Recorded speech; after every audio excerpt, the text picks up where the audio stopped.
Hey guys, this is an antique century ceiling fan. This is known as the closed top series, um, and I'll get into detail about that in a minute. But this fan is a really cool fan. This is the oldest ceiling fan that I own.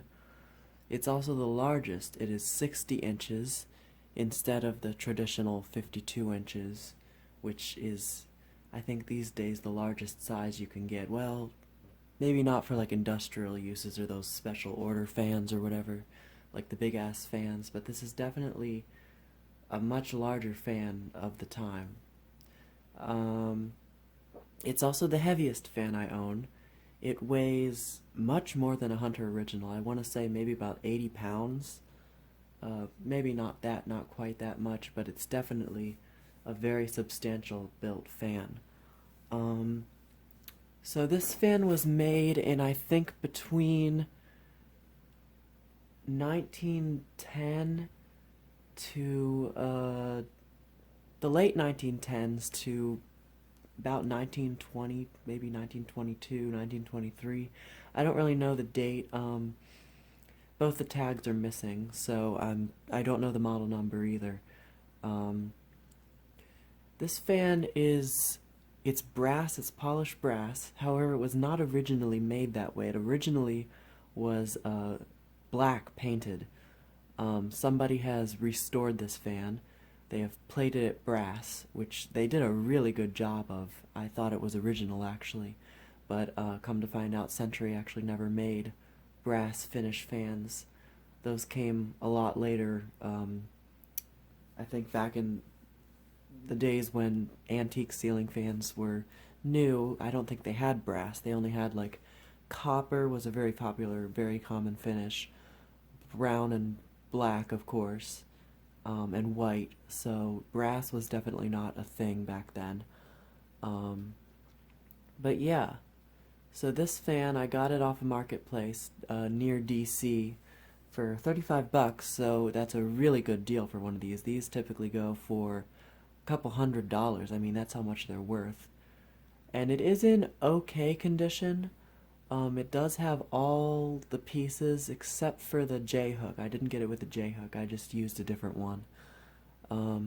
That's surprisingly and thankfully is able to hold the weight of this fan.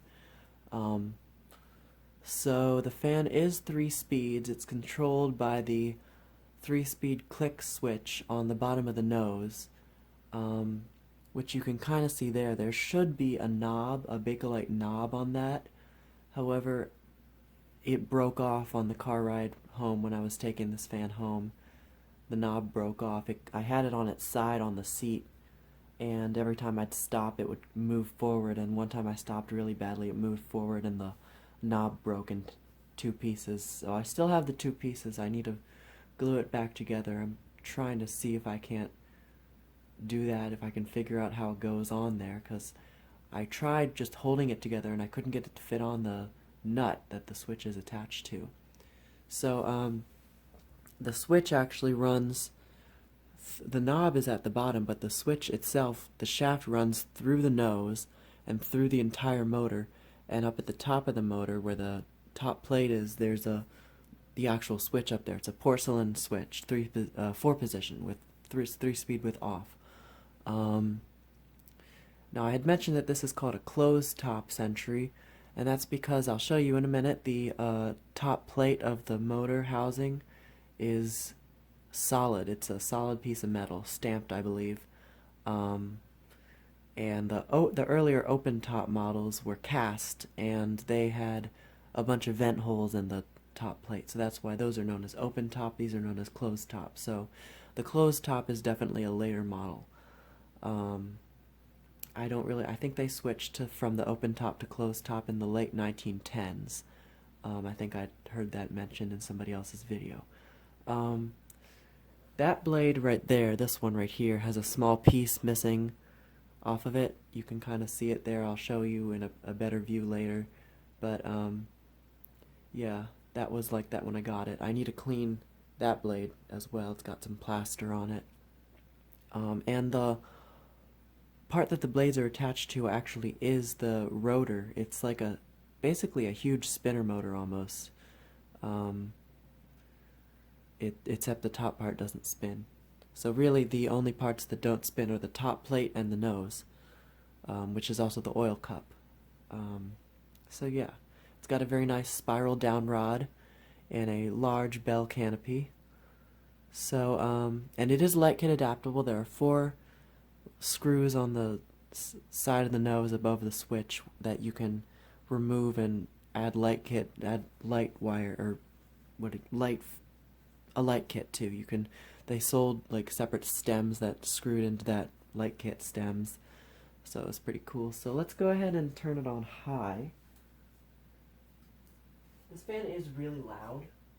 I don't know if the winding needs to be revarnished or if that's just what it does, because I've heard other people's videos of this and they're not that loud, so.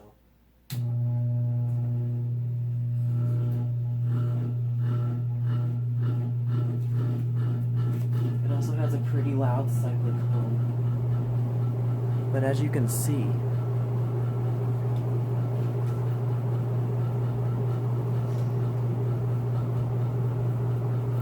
it spins at a pretty decent speed. Definitely not the fastest fan I have, but it is quite fast. However, the airflow is incredible. This is, I think, the most powerful ceiling fan that I have. It's blowing everything around in the shop, and the shop is a mess right now, so. But yeah, how cool is that? That large size really makes a difference in the airflow. So I'll turn it down to medium.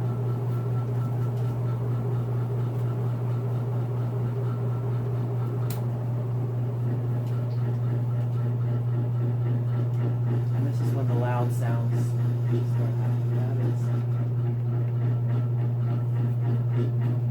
That vibration sound is the nose.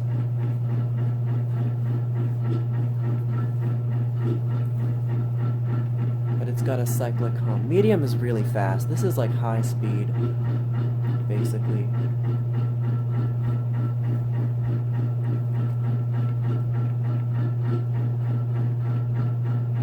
I don't know how well you can see it, but it's actually blowing the codec next to it in reverse. Okay, now low speed.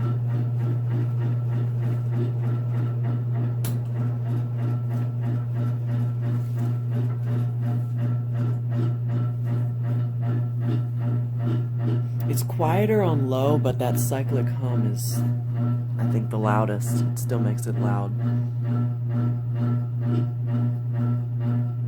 So this is the loudest fan. Out of all the ceiling fans I own, this is the heaviest, the biggest, the oldest, the most powerful, and the loudest.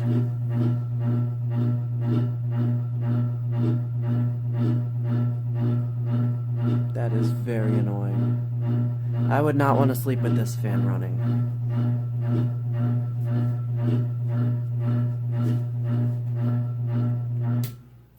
Turn it off. And I do want to do 0 to high with the camera pointed up to close to the motor, so you can hear the startup sound it makes. Let's take the camera off the tripod and stop it. Did I? Don't think I... Yeah.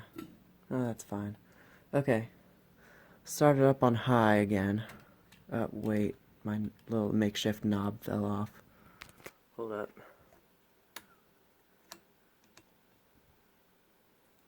Okay.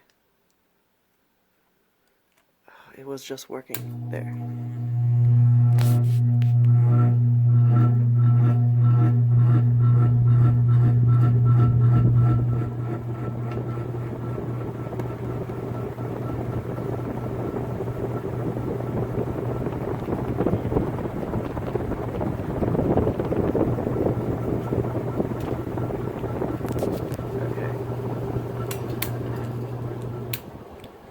Shut it off.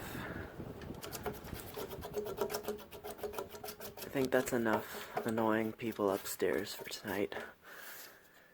But anyway, yeah, very heavy, very hard to stop. So the blades are mounted to the motor with these nuts, and they actually have a little post that goes on there to keep the blade in the middle, but on this blade that post is broken off actually. Part of the casting broke off on this one, so I had to really tighten that one down hard so the blade didn't like move. See, there's the blade that has the split, or the missing piece. I don't know if I'm able to fix that or patch it or anything. There's the blade that is dirty. These blades are really pretty. I don't know what kind of wood this is, but they're heavy and they're well made.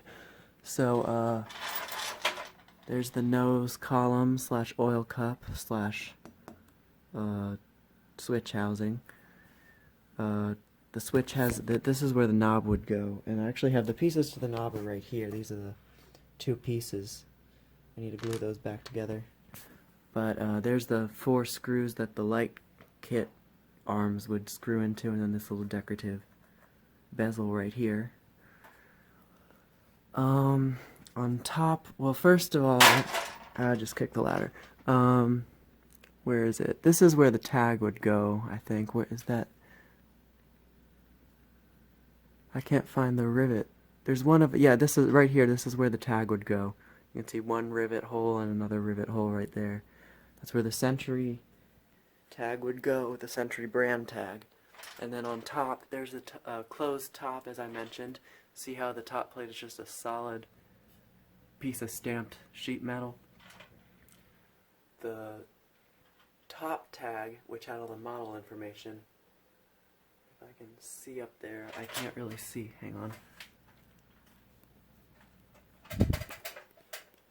would go right there. You can see those holes. I'm like falling off the stepladder. Those 2 holes right there, that's where the top model info tag would go.